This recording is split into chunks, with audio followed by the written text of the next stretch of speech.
I just gotta be honest, I want to finish this review mostly just so I can get to the third book, because oh my gosh, I need to read the series so bad.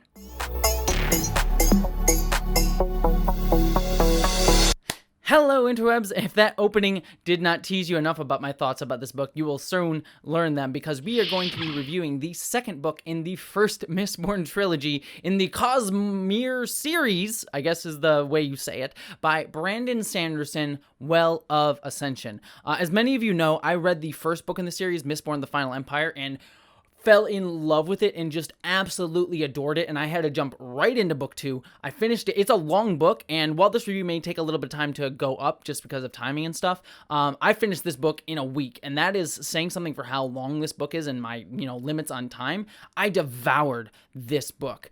So I'm just honestly so excited to talk about it, so then I can start going into book 3, which I have not read yet, because I didn't want to start book 3 until I at least got my review out, so it wasn't like influenced by what happens in the third book. But before we dive into my thoughts on this series, like I said, this is the review of the second book in the series, and while I will try and remain as spoiler-free about this book as I can for at least the first, 2/3 of this review, and then I'll get into some spoiler stuff towards the end, because it is the second book in the series, if you have not read the first book, there might be some spoilers for you just generally overall in this discussion of the second book in the series. I'll try and keep it as general as I possibly can and not spoil anything specific, but there's a big thing that happens at the end of the first book that is very influential on this one, so just know that before going into this review that will be discussed, generally, but just so you know.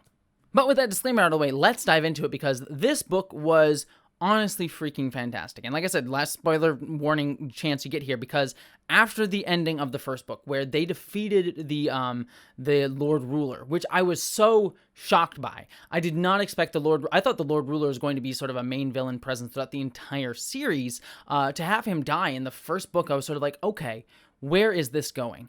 And first and foremost, what I loved about this book is it just shows the chaos, the political chaos that falls out when you have such a big stabilizing force, one that's been around for millennia, just falling apart and cracking, and all the disparate factions that pop up all fighting each other. And I liked seeing the different ideologies and different reasons that people got into this, because this book is very much a palace intrigue, a political intrigue novel. And as many of you know, Jessie loves her politics and political stories, so I was so here for that. And I just love that the different situations we have. Basically, Luthadel, the main city, under siege from a bunch of different parties that want to claim the city and claim the resource that it has, the sort of metal that they're looking for that's really valuable. I forget the name of it off the top of my head. I loved seeing Ellen Venture become the king and have to deal with trying to form kind of a pseudo-democracy throughout this, trying to be like, no, we want to have people have a voice. We want to have a republic here where people get represented. These former slaves are going to be treated like people. But then sort of all the problems that come out of that, like the merchant class, the noble class, are all still like, we don't want to treat the slaves as people, and sort of even the ska within the world not really sort of understands no, you have rights now, and I really kind of enjoyed that dynamic with the hard place, the rock and a hard place that he's put into, and then all of a sudden there's these other forces, his old father coming in to try and take his throne, another king trying to take his throne who's only coming because his own land is destabilized, so it's I'll come here, take this, and then try and go back and get that, the different motivations, and none of it clearly black or white, but people sort of being well, that's more what we recognize in this world that you're trying to create, so why should we follow you? I thought that all of that was really great, and I just loved seeing Ellen sort of struggle with that, and also his struggle to become a more confident leader. I mean, obviously in the first book, we see that he is just a scholar. He's not used to being a leader, so having him thrust into the king role and having to learn confidence through one of the Terrace women sort of coming in and helping him teach that was just so much fun, and I just loved seeing his growth throughout all of this and all of that palace intrigue.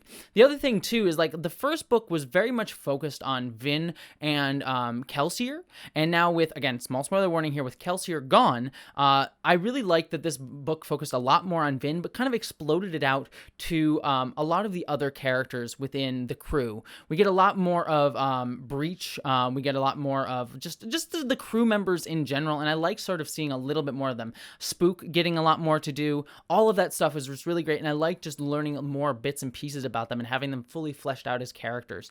I think I really loved Breach the most. I think he was the most fun character to learn about. Like, he's sort of cowardly, but he also is like a very caring guy. He seems very self-centered with his soothing ability with his magic system, but he also does seem to care a lot about other people. I just thought that was really, really nice, and I loved the development of these side characters. I will get to Vin in a second because I'll probably have the most to say about her character arc, but I also wanted to touch upon the greater world building of this book. I loved the sort of like I said, there's the big palace intrigue plot going on here, but in the background, there's sort of like this big expositional, like, world building stuff going on with, like, what was the thing that Lord Ruler was possibly keeping at bay, and what's going on with that. And it has this sort of like very horror vibe of like the mist might be coming alive. It might be starting to, take over and start to kill people again. And what's really going on here in this sort of like thumping sound that Vin starts to hear, and this mystery around what happened in the past with the former hero of ages and the former Lord Ruler, and why did this Lord Ruler setup get set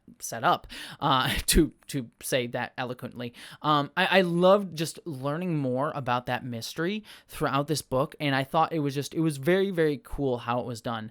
The only negative I could say about the world building is a little bit more expositional than in the last book. Last book, a lot of the exposition that we got throughout the series, like learning about the magic system, learning how the metals worked, was always very done with a lot of emotional context, not just like expositional dumps. This book does have some emotion built into how the world exposition is being done, but a lot of it's done through research, and like a character, Sazed, who is another one of my favorite characters in this book, by the way. I adore Sazed so much. It's mostly through him like researching and trying to figure things out. And I like that it was mirrored with him being like, am I doing this for selfish reasons? Am I doing this because I care? Am I shirking my duty? There was all that stuff in there, but a lot of it was also sort of like expositional as well. But there is a bit of a mystery going on with it too, and the way that mystery gets revealed in this sort of very creepy way, and how certain aspects, like, as he's doing research, he's finding contradictions. And I just loved the answer to why there were contradictions in his research was super cool and deeply creepy and deeply fascinating for where the third book is going to go. All of that was just really, really cool. I will say it's a little bit weaker than the first book in terms of how it was delivered, but I also liked this exposition and this world building more. So I found this world building more interesting, just delivered slightly less interesting way. That being said, Sazed is fantastic. I love his character. He is probably my favorite character in this whole book. I love his sort of like his ability, his power, his like use of memories, his questioning of his philosophy. I mean, he's a person who believes in all these different faiths because he's the keeper of these different faiths that have been lost to time. But then he starts to be like, do I really believe anything? If I believe everything, do I really believe anything? Do I stand for anything? And I think that's it's such a cool dynamic to play with this character. And Sazed is just such a warm, amazing character that I'm really excited to see where he goes into future books. So Sazed is absolutely wonderful. As I also mentioned at the top, the villains of this piece are really great. I loved seeing the like 3 different kings that sort of come in to try and take over Luthadel from Adventure. We also have the merchants trying to take Adventure's throne from him. All of them were very, very good. But I also think Zane, the sort of Mistborn son of Venture, I forget the Lord Venture, not Ellen Venture, Lord Venture's father, Zane, the Mistborn, was such a cool like echo of Vin, sort of like a dark mirror towards her. Him being sort of like someone who has gone kind of crazy and sees himself as better and more powerful, and sort of like looks down upon everyone, yet still kind of shackled to this world and the people that he cares about, and wants to have to live in this imperfect world, and sort of become very nihilistic because of it, and very self-interested and very self-serving and very like needy. He needs Vin to save him, as he says at several points in the series. So he was such a cool and dynamic villain, and again, I loved where his arc went. I think Zane might be probably one of the more interesting characters about this series. Again, I won't spoil where it goes, but I was sort of sad to see certain things that happened with him towards the end, but overall he is a great character. But this gets me to finally Vin. Vin I liked quite a bit in this novel for a lot of reasons, and then there were a couple other things that frustrated with me with her character. First off, one of the things that I really loved is her relationship with Orseer, her sort of like sidekick who is sort of like bound to her after his sort of helping Kelsier in the last book. He's sort of the mist-wraithy kind of people, and so Vin kind of has a little bit of racism towards him, and understandable, and I like how Brandon Sanderson sort of pulls that out of her, and it's not just like superficial reasons. Like, she has very like creepy reasons, like, you know, you could have saved Kelsier in the first book, and that's why she has a little bit of a chip on her shoulder for Orseer. And I thought that was such a cool sort of characteristic to give her and sort of see her work through, and then her finding connection with Orseer. I thought that I really loved that element of her, that she was a little bit racist, and not that she fully overcomes it, but that it's developed out of a very emotional place, and it's something that starts to get worked throughout the series and throughout the book. I think that was a really nice sort of arc to take her character on. The other thing, too, is when I looked at reviews of this book before I actually read it, some spoiler-free reviews, a lot of people found frustration in a lot of Vin's sort of romancy plot of the series. Like, she does seem to doubt herself quite a bit throughout this, being like, should I trust people? Should I not? Does Ellen really love me? Does Ellen really care about me? I mean, how could someone ever love me? And I understand that frustration. It does seem a very similar, it is very sort of stereotypical, like, young adult sort of arc for a sort of main female protagonist in a series like this. And I could see people's frustration with it, being sort of like her being a little bit whiny and her sort of like following a very stereotypical storyline.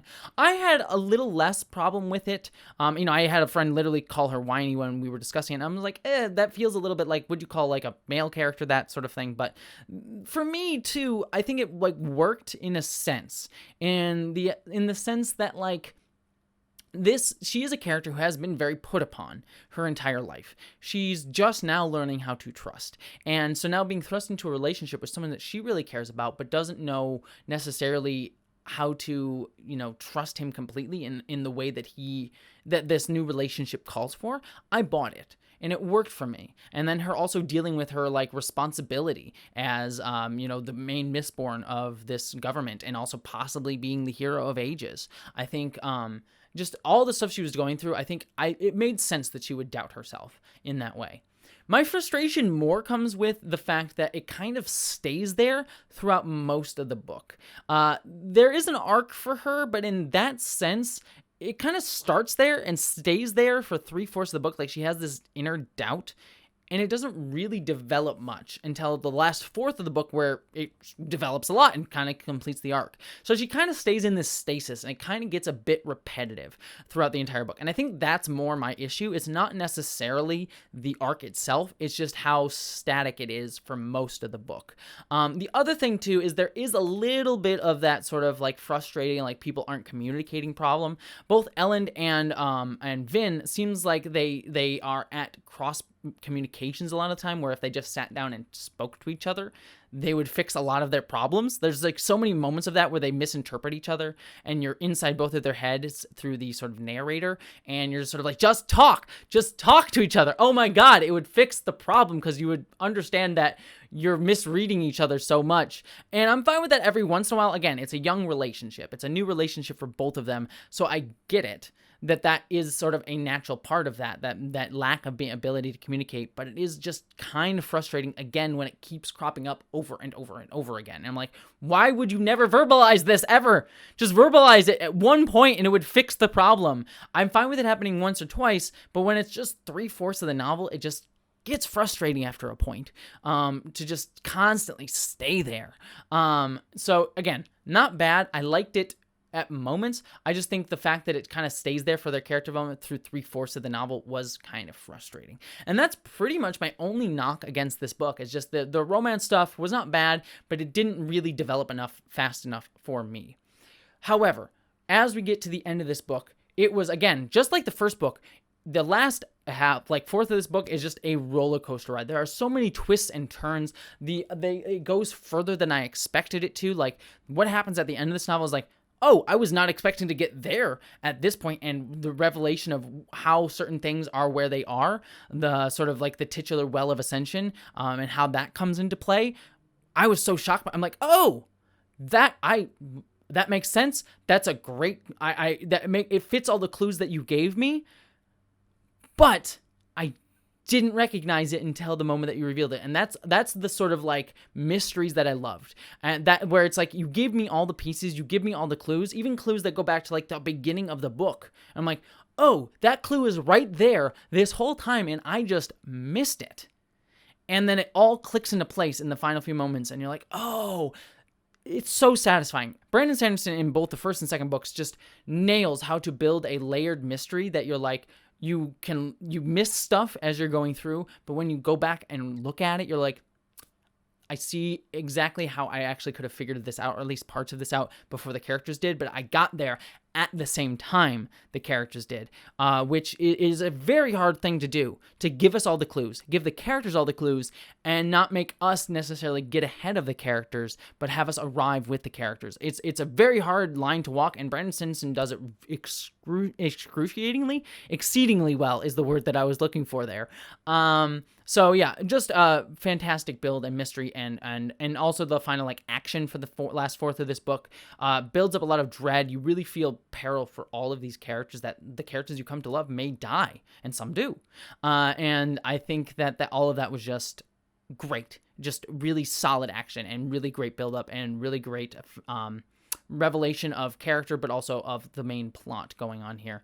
And also interesting setups for the third and final book, which is why I'm so excited to finally dig into it finally now that I've finished this review. So that is all my thoughts on the second book of the Mistborn trilogy, The Well of Ascension. The first Mistborn trilogy, I should say, because I think there are multiple. But yes, I am so excited to be diving into the third book, but I'd love to hear all of your thoughts down below. Did you love The Well of Ascension? Were you frustrated by it? Did you like it? I know this is sort of one of those love-hate novels within this franchise. I think some people absolutely adore this novel. I think it's one of the best ones. Some people hate this one. For me, it was solid. I liked it, and I really, really enjoyed it, but I had a couple frustrations with it overall. But again, love to hear all your thoughts down below. Don't forget to subscribe to this channel for more reviews, including the next book in the trilogy, which I will be finishing hopefully in the next week or 2 or 3, depending on time. But that will come up on this channel as well as other reviews. I also have my main channel, Jessie Gender, where I do more video essay stuff. I also have a Patreon where you can help support me and get your name in videos, help do watch-along stuff like that. But beyond all of that, I hope that you, as always, live long and stay sexy.